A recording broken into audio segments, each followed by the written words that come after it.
Hey everyone, welcome back to the channel. In this video I'm going to be talking about the live action casting for Disney's Little Mermaid movie. But before I get into it, please subscribe to this channel. Ring that bell icon down below to be notified when I post new videos. Also be sure to hit the thumbs up button if you like this video, and please share with your friends. Okay, so I'm going to go ahead and get into this, but one of the things I wanted to talk about was the fact that they keep doing a lot of racially motivated castings, or specifically race swapping. And I know it's a term many people don't like to use, but the fact is they are doing this, and it keeps happening, and it's very obvious because of the fact that, well, so many characters that personally I really enjoyed that were either redhead or white or even, I'm gonna go ahead and open up this article. It kind of talks about what's going through my own head actually, but I'm gonna open up. It's on Bounding into Comics. 1 second. Okay, so Disney's live-action The Little Mermaid star Halle Bailey dismisses backlash against the film as purely racist. As a black person, you just expect it. Now, the title alone just speaks volumes as to how they're going to be defending themselves, even though they shouldn't have to defend themselves if the character was casted for the right reasons. This article is written by Spencer Bakuli. Sorry if I'm not saying the name correctly. And it says, in doing her part to set up the tired media defense that any criticism of the latest product, TM, is based solely on bigotry, Disney's live-action The Little Mermaid remake star Halle Bailey recently claimed that she found the backlash against the film's announcement to be expectedly racist. Now, this right here, this scene, I remember when I was watching the trailer, I just couldn't feel any heart behind it. That's the difference between the animation and this. Now, growing up, I wasn't a huge fan of The Little Mermaid. That's the thing. You have to realize I was not a huge fan of The Little Mermaid. It wasn't my thing. But there are so many kids out there who did love it, friends of mine that loved the original. Girls who were redheads, a lot of them. Blonde even, or even black. It didn't matter what race they were. They watched it, and they enjoyed it. I didn't. But there's a noticeable difference. I used to watch it with my friends, and they watched it, and I can tell you for a fact, this does not line up with the style and generally the heart behind the original. The original had such character and such, I don't know, just something about the artwork behind it. It was just beautiful. This feels off. Like, the water looks a bit off. And I don't want to be rude about any of this. The facts remain, though. It's something noticeably off.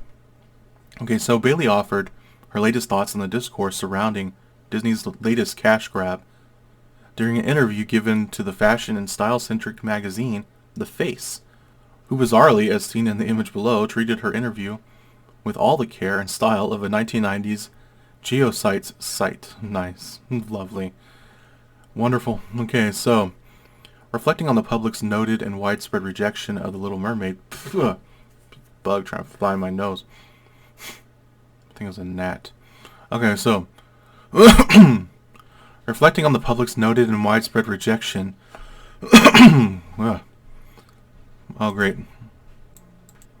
Okay, so, reflecting on the public's noted and widespread rejection of The Little Mermaid's first teaser trailer, a response largely fueled by terrible quality of the film's, it was the terrible quality of the film's visuals, and Disney's decision to once again play into identity politics by race swapping one of their classic characters. Rather than the presence of a black woman specifically, Bailey asserted, I know people are like, it's not about race, but now that I'm her, I'm like, she's trying to act as though she represents everyone's mentality, or she understands what everyone's thinking, but she's just going off of the bubble that she lives in.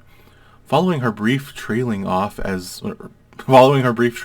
she searched for the right words to convey her point, the actress then added, people don't understand that when you're black, there's this whole other community.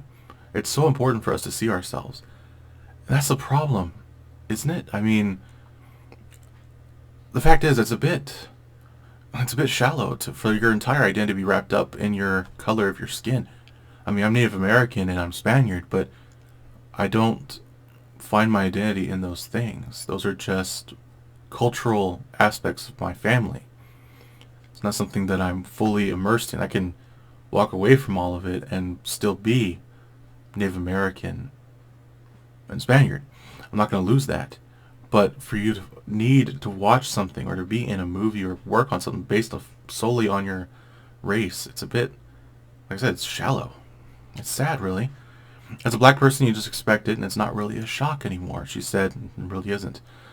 She said of the backlash, and of course there's going to be backlash. The reality is, people have their opinions on what there should be, or what should be made into a movie, and ultimately, even the movie shouldn't have been made to begin with, because if you're going to make a mermaid movie, make a new one. Don't make The Little Mermaid. But it's Disney, so naturally, they're trying to milk it for all it's worth. I mean, it seems that's their goal, is to milk every last thing that they have for all it's worth. And it's sad because a lot of these things people grew up with, and I feel like Disney could have made one of the best movies. If they wanted to make a mermaid movie or even a black mermaid movie, they could have gone to this other one, Mami Wata.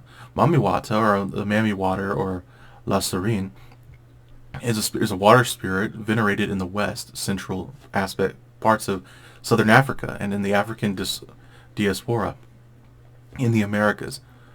It says Mami Wata spirits are usually female, but are sometimes male. Now, I didn't go into studying these things because of the fact that I really don't care about these things. It's not my personal interest. But they could have made something up. They could have made a new character, and that's the point. These are the historical things. They could have adapted history, but I don't think they're interested in adapting anything properly. I think they're interested solely in milking this thing for all it's worth, and it's sad because this actress is kind of like being pigeonholed in a way because of the fact that, or being a patsy, because she's taking all the hate. And I'm going to keep reading the article. So, as a black person, you just expect it. It's not really a shock anymore. She said of the backlash. Okay, so I read this. Okay, so when my sister Chloe and I first signed to her record label, Parkwood, Beyonce was always like, I never read any comments. Don't ever read the comments. Honestly, when the teaser came out, I was at the D23 Expo, and I was so happy I didn't see any of the negativity. I mean, of course.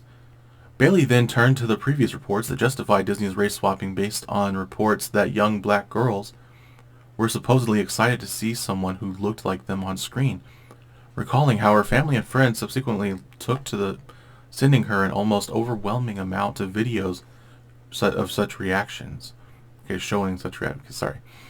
Okay, so it says, I was crying all night for 2 days, just staring at them in disbelief, she told The Face. It makes me feel more grateful for where I am.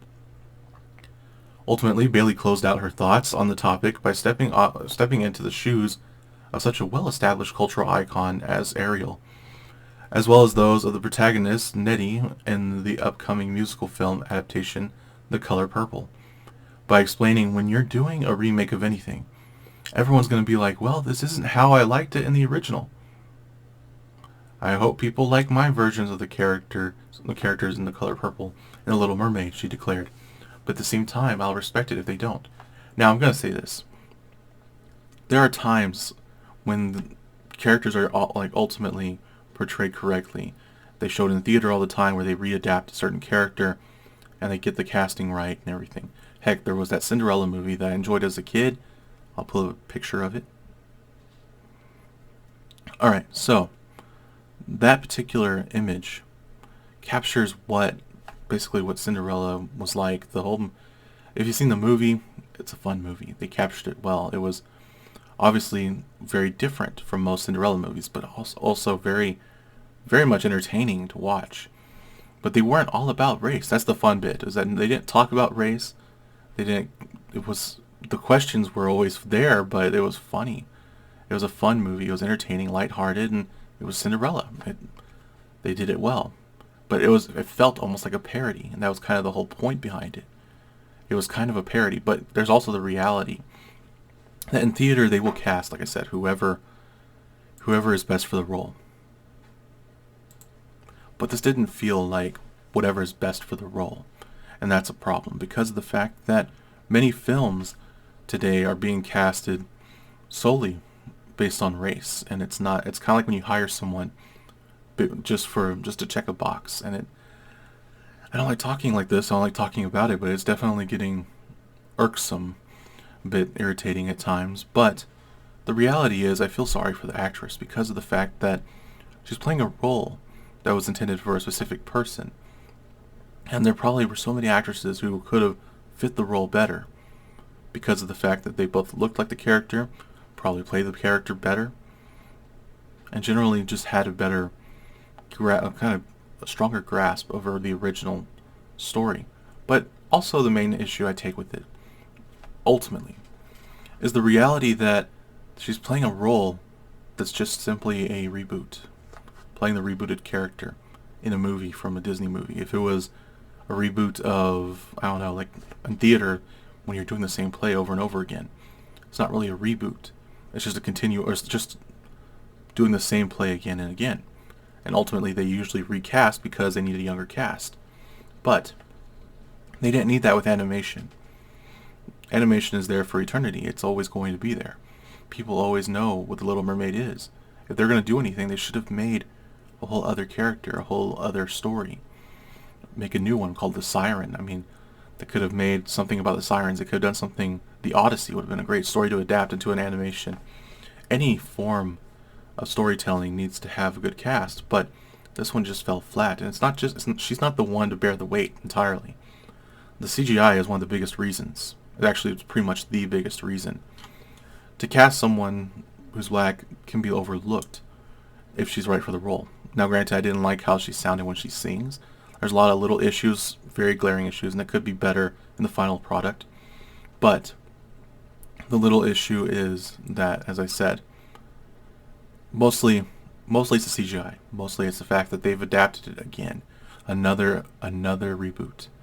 And there's already been a few live-action adaptations of The Little Mermaid. And a lot of them look so much better because they have a story behind it that's unique from the original. And that's something that many people want to see today, is just something unique.